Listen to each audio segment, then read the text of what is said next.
Hello friends, आवाम classes में आप सभी का बहुत बहुत स्वागत है। दोस्तों, आज हम रीजनिंग के एक इम्पोर्टेंट टॉपिक सिलॉक्स के बारे में पढ़ेंगे और सिलॉक्स में भी एक सबसे कंफ्यूजिंग केसेस सम नोट के बारे में स्टडी करेंगे। ओके, तो चलिए शुरू करते हैं। दोस्तों, जैसे कि आप जानते हैं, सम नोट का केस काफ़ी स्पेशल होता है और अगर हम इसकी रिप्रेजेंटेशन की बात करें तो आपने देखा होगा कि इस तरीके से सम ए आर नॉट बी लिखा होता है। और अगर हम इसका ग्राफिकली रिप्रेजेंटेशन देखें तो कुछ इस तरीके का होता है। यहाँ पर आप देख रहे होंगे कि ए और बी दो सर्किल है और इस सर्किल में एक डॉट दिखा होगा जो अभी ब्लिंक किया था। ये ब्लिंक वाला डॉट आपको दिखाता है कि ए का ये वाला पार्ट कभी भी बी नहीं हो सकता है। तो सम नोट का जो ये केसेस है, इसी में ही काफ़ी स्टूडेंट्स को प्रॉब्लम आती है सॉल्व करने में।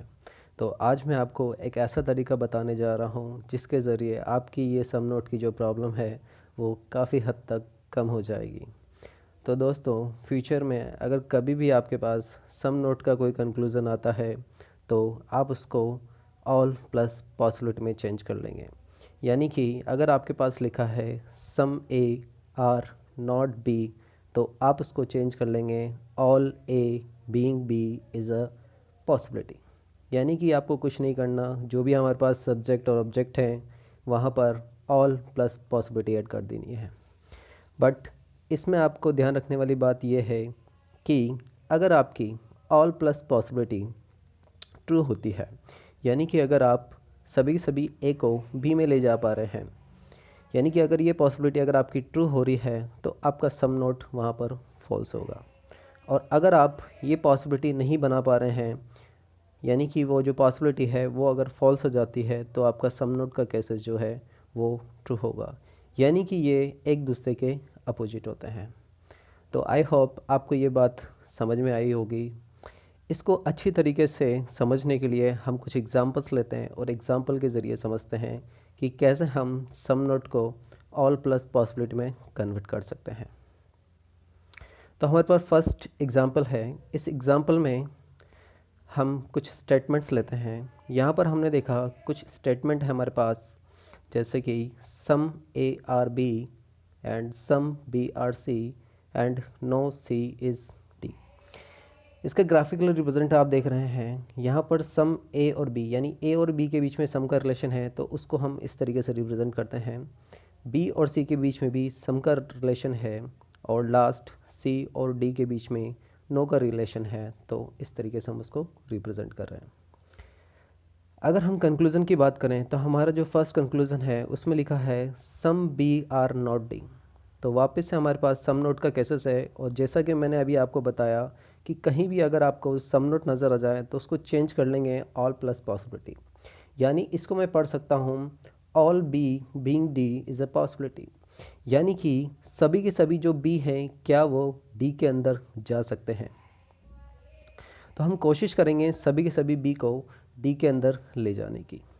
बट आप देख पा रहे होंगे यहाँ पर आपको एक रेड शेड दिख रहा होगा जो बी और सी के कंबाइन पार्ट को दिखाता है।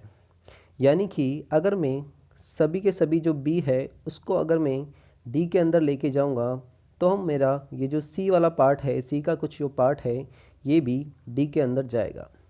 बट मुझे क्लियरली बताया गया है कि सी और डी के बीच में मेरे पास नो का रिलेशन है। यानी कि सी का कोई भी पार्ट कभी भी डी में नहीं जा पाएगा। इसका मतलब मेरा पूरा का पूरा जो बी है वो कभी भी डी के अंदर नहीं जा पाएगा।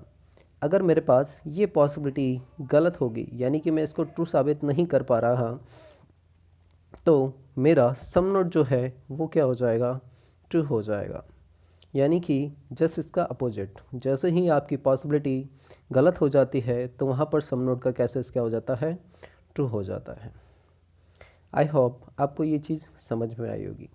चलिए एक और कंक्लूज़न लेते हैं और उसके ज़रिए समझते हैं कि सम नोट के क्वेश्चन को कैसे सॉल्व किया जाए। अगला जो हमारे पास सम नोट है उसमें रिलेशन दिया है some D are not B. तो अगेन इसको हम पढ़ेंगे all D being B is a possibility, यानी कि सभी के सभी जो डी हैं क्या वो बी हो सकते हैं क्या। तो आप देख रहे होंगे यहाँ पर एक डायग्राम बनाया है जिसके अंदर ये शो किया गया है कि सभी के सभी जो डी हैं वो बी है, यानी कि एक पॉसिबिलिटी मुझे कहीं ना कहीं नज़र आई। बट क्या ये मेरे पास जो डायग्राम बन के आया है ये मेरे पास गिवन तीनों स्टेटमेंट को फुलफ़िल करता है? तो एक बार मैं इसको चेक कर लेता हूँ। यहाँ फर्स्ट मेरा स्टेटमेंट है सम ए आर बी, यानी कि ए और बी के बीच में सम का रिलेशन है, तो बिल्कुल ये सही सही रिप्रेजेंट कर रहा है। Second some B are C, यानी कि बी और सी के बीच में मेरे पास सम का रिलेशन है, बिल्कुल सही ठीक से रिप्रेजेंट कर रहा है। और लास्ट है मेरे पास नो सी इज़ डी, यानी सी और डी के बीच में नो का रिलेशन है, बिल्कुल सही है। ये मेरा रिप्रेजेंटेशन बिल्कुल सही है, यानी कि ये एक ऐसा वन डायग्राम है जो इस पॉसिबिलिटी को ट्रू कर रहा है। यानी कि अगर मेरे पास ये जो पॉसिबिलिटी है ये ट्रू हो गई तो सम नोट का जो केसेस है वो क्या हो जाएगा, गलत हो जाएगा। चलिए फ्रेंड्स, एक और एग्जांपल के जरिए हम समझते हैं सम नोट के केसेस को। सेकंड एग्जांपल में हमारे पास जो स्टेटमेंट है वो कुछ इस तरीके से है, all black are white, some black are green, no green is yellow और सम येलो इज़ रेड। अगर मैं इसका ग्राफिकली रिप्रेजेंटेशन करने जाऊँ तो कुछ इस तरीके से आएगा। यहाँ दोस्तों आप देख पा रहे होंगे मैंने यहाँ पर कुछ शॉर्ट टर्म्स लिखी है, जैसे यहाँ W रिप्रेजेंट कर रहा है वाइट को, B रिप्रेजेंट कर रहा है ब्लैक को, G रिप्रेजेंट कर रहा है ग्रीन को और Y रिप्रेजेंट कर रहा है येलो को, इसी तरह रेड को रिप्रेजेंट कर रहा है R। मैंने इन सभी टर्म्स को, ये जो मेरे पास सब्जेक्ट ऑब्जेक्ट दिए गए थे, इनको शॉर्ट में लिखा है। और आप भी प्लीज़ ऐसा ही करें, क्योंकि एग्ज़ाम में हमारे पास बहुत ही कम समय होता है, तो जितना कम आप पेन चलाएंगे उतना ही टाइम आपका बचेगा। चलिए कंक्लूज़न पे आ जाते हैं।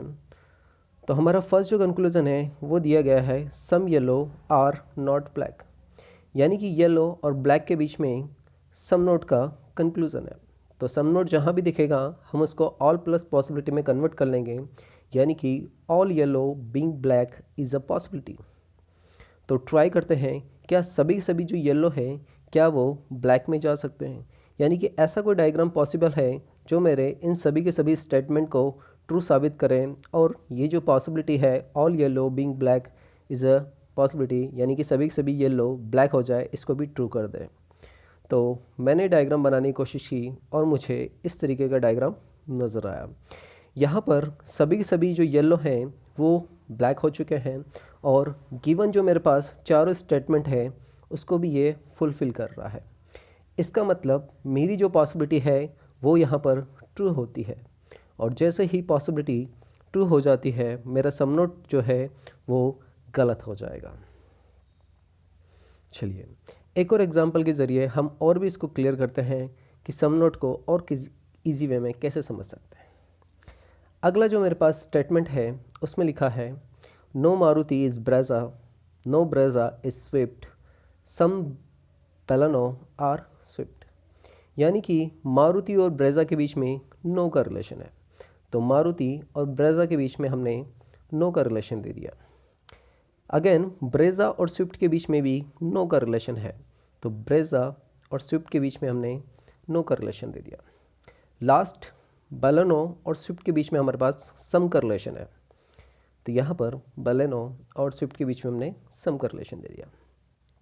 देखिए फ्रेंड्स, यहाँ पर मैंने ब्रेजा को BZ से रिप्रेजेंट किया है और बेलेनो को BL से रिप्रेजेंट किया है, क्योंकि दोनों की स्टार्टिंग ही BB से हो रही थी।